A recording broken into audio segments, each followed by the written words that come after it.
여러분, 구독과 좋아요 부탁드립니다.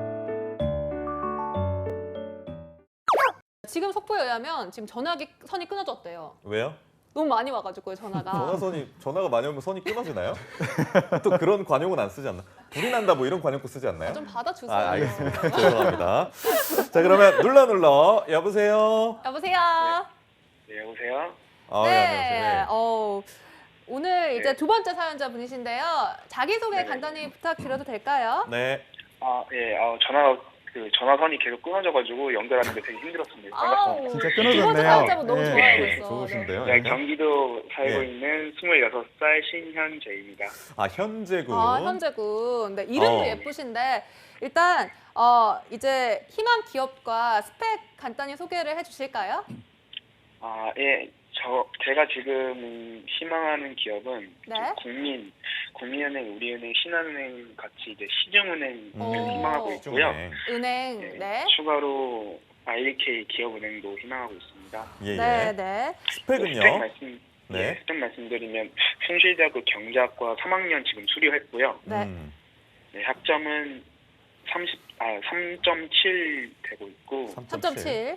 예, 인턴 경험은 지금 2번이 있는데, 오호. LH 한국토지주택공사에서 인턴 5개월 했고요. 네. 지금 KDB 산업은행에서 인턴 지금 재직 중입니다. 오. 알겠습니다. 그리고 또 다른 대외 활동들 또 소개를 해주실까요? 네, 대외활동 경험으로는 K국민은행 대학생 홍보대사 하면서 홍보대사. 이제 팀 대상 받았고, 개인 우수단원 받았고요. 와. 네, 하나금융그룹 대학생 홍보대사에서 우수상 수상했습니다. 그리고 네. 삼성전자 대학생 봉사단 6기 회장으로 1년 동안 역임했고, 오. 네. 그리고 인도네시아 스타트업 멘토링 해외 봉사 다녀온 경험이 있습니다. 알겠습니다. 와. 근데 희망 기업을 이제 시중은행하고 기업은행 뭐 이런 좀 네. 금융권으로 잡으신 이유가 뭘까요? 제가 이제 군대를 전역하고 네. 어쩌다 보니 이제 대활동을 막연히 하고 싶었는데, 네. 제가 이제 경제학과다 보니까 그쪽으로 관련한 대활동이 뭐가 있을까 싶어서 찾았던 게 이제 은행권 대활동이었고, 은행권. 그것을 오. 시작으로 계속 이쪽으로만 어떻게 연이 닿아서 네. 대활동을 하다 보니까 음. 선배들이나 아는 지인들이나 얘기를 듣고 이제 경험을 해봤던 게 이런 직무 아. 쪽이어서 네. 제가 또 성격이 이쪽이 또 맞는 것 같기도 해서 이 직무를 선택을 했습니다. 네. 신현재 학생이라고 해야 될까요? 학생은 현재군. 네. 네. 보니까 아니 뭐 대외 활동 경험이 굉장히 맞아요, 화려하다고 해야 될까요? 그래서 이 부분에 관해서 쌤들은 어떻게 평가를 내리실지 정말 경쟁력이 궁금한데요. 있다 없다로 네. 좀 판례를 드는 방식으로 좀 진행을 하겠습니다. 네. 경쟁력이 있다 없다. 하나, 둘, 셋. 있다로. 두 분 다 오를. 동그라미 두 개가 나오셨어요. 2020년부터 출발이 좋네요. 그러니까 네. 건쌤부터 좀 오를 든 이유에 대해서 설명해 주시죠. 제가 이제 우리은행 출신이잖아요. 아, 예, 아하. 예. 들어갈 때까지만 하더라도 이 정도도 안 됐어요, 저는. 그래서 정말 네. 대단하다고 일단 얘기를 하고 싶어요. 이제 내년 이제 26세밖에 안 됐고 내년 졸업을 뭐 앞두고 있는데 네. 지금 인턴도 2번이나 해놨고, 그리고 사실 뭐 학점도 관리가 어느 정도 돼 있는 것 같고, 네. 그리고 관련돼 가지고 관심도도 크고, 이런 부분들이 어떻게 보면 다른 경쟁자들, 특히나 지금 이번에 합격했던 친구들을 평균을 내봤을 때 거의 비슷하다라고 생각이 들어요. 비슷한가요? 비슷하다. 근데 다만 이제 좀 우려가 되는 거는 이제 네. 어학 성적 얘기를 안 해주셨어요. 아. 그래서 어학 성적이 궁금한데 네. 혹시 어학 성적을 갖고 계신가요? 지금 어학 성적은 준비 중에 있습니다.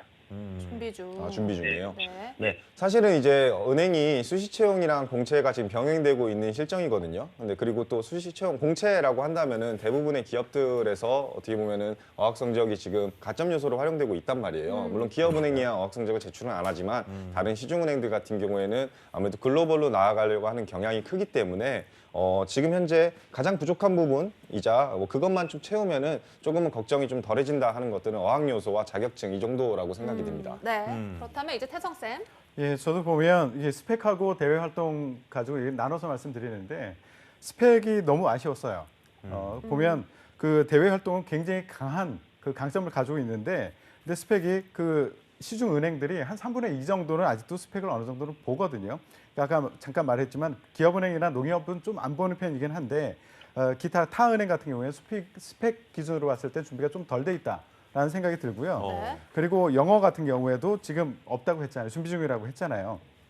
토익 그 은행에 들어간 친구들 보면 토익 평균 점수가 한 800점 후반대 정도가 되는 것 같아요.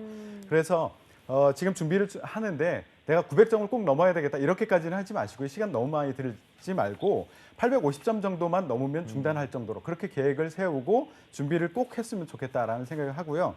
은행에서는 아직까지는 일반 대기업과는 달리 스피킹보다는 토익을 아직도 좀 더 보는 것 같아요. 그러니까 스피킹보다는 토익 점수를 좀 준비하고 예. 특히 자격증에 대해서 좀 아쉬운데 이게 있어야지 좀 더 그 배가가 되거든요. 그 기존에는 금융 3종 세트 해가지고 펀드 투자, 증권, 파생 투자 상담사 같은 예. 것이 있었는데 이제는 학생들을 못 보거든요. 재직자들만 볼 수 있기 때문에 그거보다 한 단계 낮은 그 권유 대행인이라는 그런 자격증이 있어요. 그런데 보십시오. 조금 더 쉽다라고 하면은 기업에서는 그만큼 인정을 덜 해주겠죠.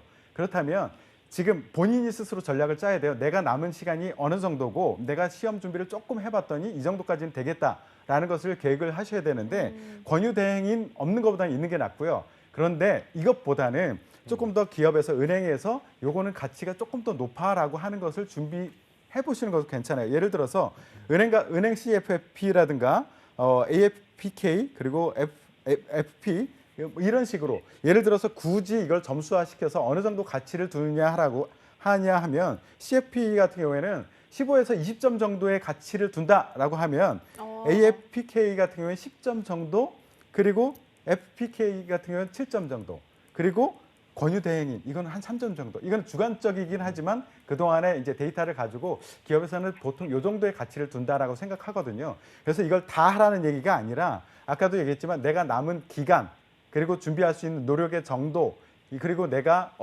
어느 정도 이쪽에 지적 감각이 있느냐라는 것을 판단해서 가능한 할 수 있다면 가치가 높게 평가되는 것을 준비를 해줬으면 좋겠고 지금 보면 경제학과를 준비를 했잖아요. 그렇기 때문에 가능한 저는 권유 대행은 별로 권장하고 싶지 않아요. 예를 네. 들어서 공대 출신이면 이거 해보세요라고 할 텐데 경제학과 출신인데 이렇게까지 해야 되나라는 생각을 하거든요.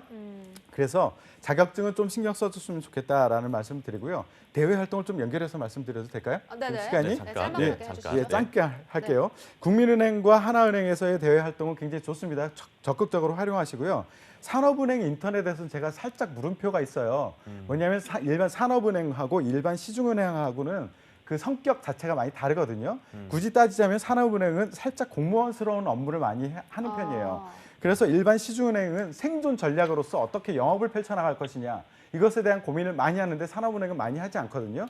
그래서 산업은행에서의 인턴을 길게 했다고 해서 시중은행에서 굉장히 높게 평가할 것이다. 이렇게 생각하지 마시고요. 적절한 시점에서 인턴을 끊고 그리고 나머지는 자격증 준비에 조금 더 시간을 들였으면 그리고 영어 준비에 시간을 들였으면 하는 생각이고요. 삼성전자나 한국토지주택공사에서의 경험은 상황에 따라서 넣고 빼고를 하세요. 다 굳이 억지로 다 넣으려고 하다 중요한 것을 포커스를 두지 못하는 그런 우려를 범하지는 않았으면 좋겠습니다.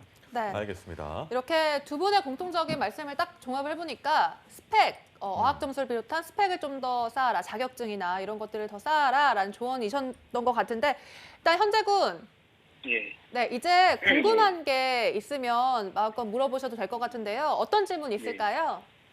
제가 사실은 질문을 하려고 했었던 게 네.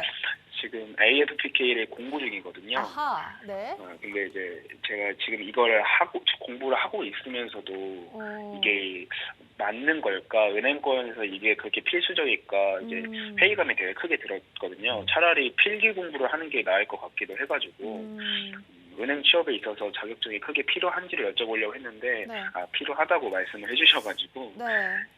그러면 그것부터 네, 이거는 건쌤, 은행권 선배인 네, 건쌤이. 건쌤이 좀 네네네. 여기도 덧붙여 주시죠. 그 AFK를 왜 공부해요? 지금 본인 같은 경우에 은행원이 되고 싶다라고 해서 막연한 생각을 갖고 있는 게 좀 있어요. 근데 제가 제일 걱정되는 부분이 그거예요. 지금 은행원 안에서도 어떤 직무를 희망하는지가 명확해야 되거든요. 무슨 직무를 희망하세요? 지금 아직 그렇게 구체적으로 생각해 본 적은 없어요. 그거를 잡으셔야 돼요. AFK를 공부할지 말지는 그 다음에 결정하셔야 돼요. 왜냐하면은 은행들이 기본적으로 우리은행이라든지 하나은행이라든지 이런 데들 같은 경우에 직무적으로 지원하는 거 아시죠? 네, 기업은행 같은 경우에도 실제로 그냥 금융영업이라고 해서 지원해야지만 면접 가가지고는 개인 영업하고 싶냐, 기업 영업하고 싶냐고 명확히 또 물어봐요. 그렇기 예. 때문에 본인 같은 경우에는 기업 금융을 하고 싶다, 개인 금융을 하고 싶다, IB를 하고 싶다, 뭐 글로벌을 하고 싶다라고 이 기준점부터 잡아야 돼요. 그리고 그에 따른 자격증을 공부하는 게 맞아요. 단순히 AFPK를 공부한다라고 한다면은 이 친구는 PB를 가고 싶어하는 친구구나라는 생각이 들 수도 있어요. 근데 지금 산업은행에서 인턴을 하잖아요. 그럼 산업은행에서 인턴하는 친구들은 대부분 다 기업 금융을 희망하는 친구가 조금 더 다수가 형성되어 있거든요. 그거랑 엮기 좋은 거는 본인 같은 경우는 제가 지금 이 상황을 봤을 때는 저는 기업 금융으로 포커스를 두고 AFPK보다는 신용분석사 같은 자격증들을 우선순위로 공부하는 게 맞지 않을까 싶어요. 그리고 신용분석사를 공부하다 보면 자연스럽게 회계학 지식을 쌓게 되고요. 그거는 자연스럽게 또 필기로 이어질 수밖에 없어요. 왜냐하면 필기에 경제, 경영, 상식 파트의 시험이 있잖아요. 그런 데서 회계 문제도 같이 출제되거든요.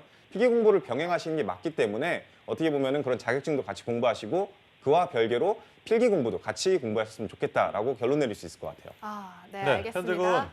네. 예. 현재 전화 연결돼 있는데 오늘 소감 네네네. 어떠셨어요? 지금 제가 딱 필요한 부분 지금 너무 적나라하게 찝어주셔가지고 지금 어. 마음이 아픈데 되게 잘 진단해 주신 것 같아서 네. 감사드립니다. 신현재 군 전화선이 네. 끊겼지만 정말 오늘 이렇게 성공을 하셨는데 저희가 네. 커피 쿠폰 보내드리도록 하겠습니다. 네, 네네. 앞으로 이제 쌤들 그렇게 찝어주셨다고 했는데 그 조언이 더 도움이 돼서 좋은 성과가 있길 저희도 바라겠습니다. 고맙습니다. 감사합니다.